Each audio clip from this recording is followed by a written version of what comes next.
First up, my enemy of progress is the media. It happens quite a lot. In specifics, it's Variety and the New York Times, because you lot are trying it with my boy Ryan Cougler and his film Sinners. But anyway, the reason why I'm so mad at the media and some of the people talking is because basically, okay, but first of all, spoiler warning, because we will get into it a little bit. That's your business, fam. So what they're doing is they're reporting on the box office sales in a way that's a little bit salty and jealousy, because basically, Ryan Coogler's Sinners, starring Michael B. Jordan, Wunmi Mosaku, Delroy Lindo, and a host of others, is a 1930s black Southern horror. It is great, and it has made an impressive $63.5 million global for its debut weekend that opened just this weekend, with $48 million from North America alone, and lots of it percentage being black folks who do what we do and we do when we do. So basically, all that's very great. It's got an A rating. It's got Rotten Tomatoes like 100%, all that type of stuff. And Ryan Coogler was granted a very rare deal where he gets to get the ownership rights of his film back after 25 years from Warner Brothers. That does not happen often, and he's done it. So despite all of this, here come the Kens and the Karens of the media, Variety, New York Times, as I said, with their bait headlines. So Sinners was made for about 90 mil, and overall its marketing and production costs were 150 mil. And by the way, comparatively, because this is what these guys did, Quentin Tarantino's Once Upon a Time in Hollywood was made for a similar budget. However, for Sinners, in Variety, it was written that Sinners' budget means profitability remains a long way off, pointing to the cost that it cost. It's questioning now, well, despite the turnout being terrific, it's still like, it doesn't mean to say it's going to be profitable. Why are you talking like that? Because when you said the same thing about Quentin Tarantino, who made less money over the first weekend, and they were like, it's amazing, a career best, a win for original content for Once Upon a Time in Hollywood, yeah? And also, New York Times. Did it actually make profit? I actually don't have that fact if it actually made profit and met that. But the way they were celebrating it compared to the opening weekend of Sinners. There was no and/ors. No. There was none of that. No, none of that. And also New York Times said, Sinners is a box office success with a big asterisk. It literally wrote those words as if to say, like, again, casting doubt on his marketability, profitability because of its big budget. But however, New York Times also said about Quentin Tarantino's a box office hit and a win for both Sony and Tarantino. And also the people are saying that Ryan's deal is going to mess up the studios, but yet Quentin Tarantino's was one for auteurs and filmmakers. How brilliant, how amazing he made this deal. Fuck you lot, you enemies of progress. Shut the fuck up and stop being jealous and hating, because Sinners is a great film. You don't have to like the film. We can talk about whether you like it. You don't have to by force like it, but don't run bait headlines like that. And don't be disparaging of a wonderful achievement of a black director who's very, very good and at getting into the prime of his career. Cool. Yeah, so what do you guys think? Because I'm very incensed and hot under the collar.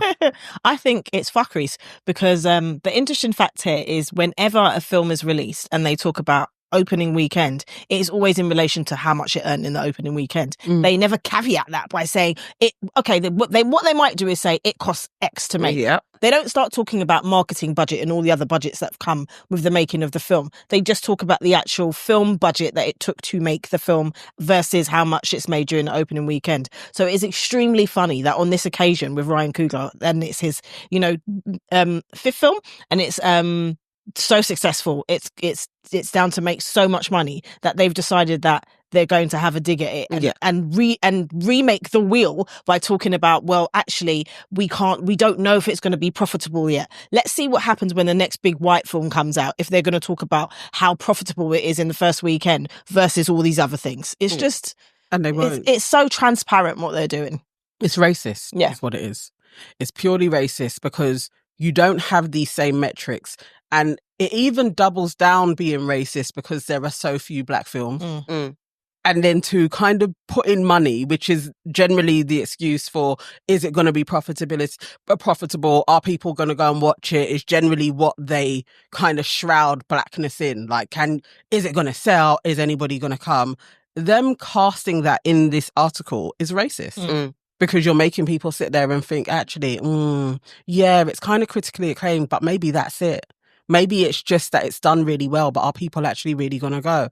This is sellout material. It's actually out of order. What I want is all of the black actors, whenever they get mentioned in Variety, and you guys put it on your page, there needs to be some solidarity because you're putting a racist publication, and I'm saying it, this is racist. Are you guys going to still have that on your page? Are you going to lord it up like, oh, I've been in Variety? I actually think solidarity means standing on business and shunning it and doing a boycott, because we're in the age of boycotts. I think Variety needs to be boycotted today. Are you going to go and see Sinners because you haven't seen it yet? Yes, I'm definitely going to go and see it. I was even trying to get like a bootleg on my computer. Hey! No, you weren't. No, you Can't weren't. lie. Because you want to be a part of the conversation. I want to stay in my yard sometimes. So I just wanted to tap, tap, tap and watch it while I was at home. But they wiped that off the internet. Yeah. Of course they did. Because You have to they want support people with to your go. money. Yeah. True. Your But feet. I do understand your perspective on it being racist, because I think people's minds are conditioned to want black people to do crazy things. Yeah. And this is a big achievement, like for a film that hasn't been done before, in my opinion. Yeah. I just feel like I'm so sick of the slavery and the struggle, the guns and hustle, gang members, all that type of stuff. Yeah. So this is very refreshing, and it's amazing to have such an amazing first weekend. And you are right in saying that they don't talk about the other costs normally. So why would you be bringing that up now?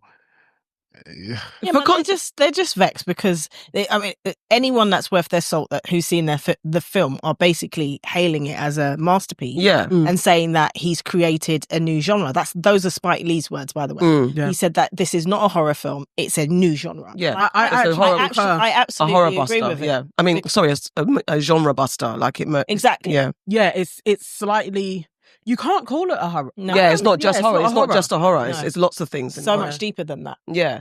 And I think, to be fair, the trades do break down different films and do talk about profitability, marketability. They do talk about it. But it's just like the minute it's a black film, there's extra layers of scrutiny and they say wild things recklessly because it's like, oh my God, the blacks have done it again. How do they do it? Yeah. They undermine and patronize the ability of people who, like, Ryan Cougler went to film school. If you guys have seen his clip that's gone viral about him breaking down the different types of film.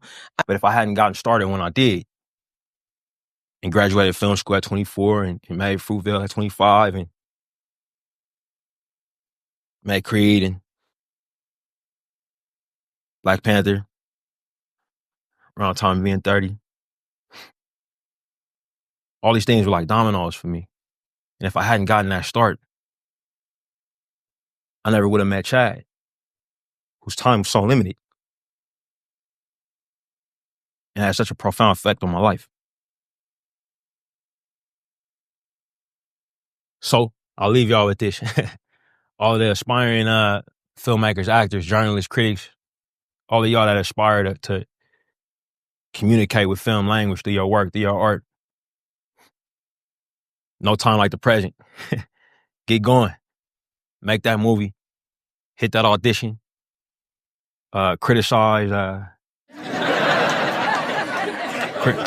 Criticize whatever you like to criticize. Break it down for the folks who need to break down. Go. Don't wait. Do. Go stand in a place where you feel uncomfortable until you're there long enough that it is. Thank you. He's a film student. Not that means anything in per se. Like, people can create. Not everyone goes to school, but he's a graduate of film school. He's studied film, and his films have been critically acclaimed. He's mastered his craft. Yes. Pretty much all of them have been critically acclaimed. I mean, people are debating about Wakanda Forever. You know, it is what it is. But that's Black Panther tied to 2, okay. Yeah, but that's not down to him not being a skilled filmmaker. Exactly, because I think why people are pissed more, or why the naysayers are chatting shit, is because this is his own original content. Mm-hmm. Yeah. You know, it's not something that he was given and told, make this. He has put his heart and blood, sweat and tears into this. Mhm. You know, the music in it comes from his relationship with his uncle. Yep. And what he heard growing up with his uncle. He's, you know, the storylines, where it's placed, all of these things, the historical content, the blend of historical music throughout the fucking film. Yeah. Like, people are just vexed because they've never seen it before. And he's managed to get Warner Brothers to give him the rights to their film. And that's the Those part. are the parts that they cannot stand. He had this film for a long time and didn't make it because he wanted to own the rights to it. Exactly. They're pissed. And also to be a one-off. They do. Yeah. And that's what I feel like whenever there's a black success story, they always want it to be like, oh my God, this person he's just a genius. It's just a stroke of luck. Like literally And lightning came down and this is what made it happen. And really, I think the training is important, actually. I think more creatives actually do need to have training. Yeah, I was just saying, doing. Yeah. But he's been given lots of opportunities and there should be more opportunities. He should be a shining beacon for actually there's way more creativity out there if you guys would give us a chance. And just to touch on it, that Quentin had the same deal. He's done the deal with 20 years for, I think it was for Once Upon a Time in Hollywood. He did the 20 year, after 20 years, he gets the rights to it. So he did it. And like I said, they celebrated him saying, oh, wow, it's a thing for filmmakers, independent filmmakers and all that type of stuff. So how come Ryan's going to fuck up the industry for his deal? Quentin. That part. Well, and also Quentin Tarantino. Yeah. Michael B. Jordan, what did you want to say about him? On record, on camera. And everybody... I don't know. I think Michael B. Jordan's a bit overhyped. You know what? That's just... I agree. Nah. I had the same... I didn't see a trailer or anything. When we went to that screening, I had no idea. I just heard of Sinners. Hadn't really paid any attention. Because of Michael B. Jordan, I got to say, I think this is probably the best performance I've seen him in, other than The Wire. And I loved him in The Wire, but he was a kid. He was in Creed as well. Creed is okay. But I think he is so phenomenal in this. I doff my hat to him. I urge anybody, not even just black folk. Everybody, just go and see it. Everybody need to go and see it and then study a little bit more into the world that was created. Yeah. Because the historical facts are just so spot on. Yeah. Just research the Chinese people that were in the South. Yeah. Exactly. Just do that But research. have a look at why. Have a look at why it's okay. She's literally on the poster. Yeah, have a look at why they existed in the communities, in the black communities, or not just black communities in the Deep South. Have a look at why they were there. It's so interesting. It's like opened up my mind to so many different things where I've now gone down the rabbit hole. Yeah. It's brilliant. It's the first time I've even seen East Asians in a film like that in that way as well. Yeah. Mm-hmm. First time in that way. Yeah. I want it to be a universe. Like, I want there to... When we left, I was like, oh, they don't need to do a Sinners 2. But I want to see that world in different ways. Yeah. From different characters' perspectives. I want to see more stories in that time. It's brilliant. It is. Michael B. Jordan, I love you. He did the thing. My friend. He did the thing, but I concur with you, though.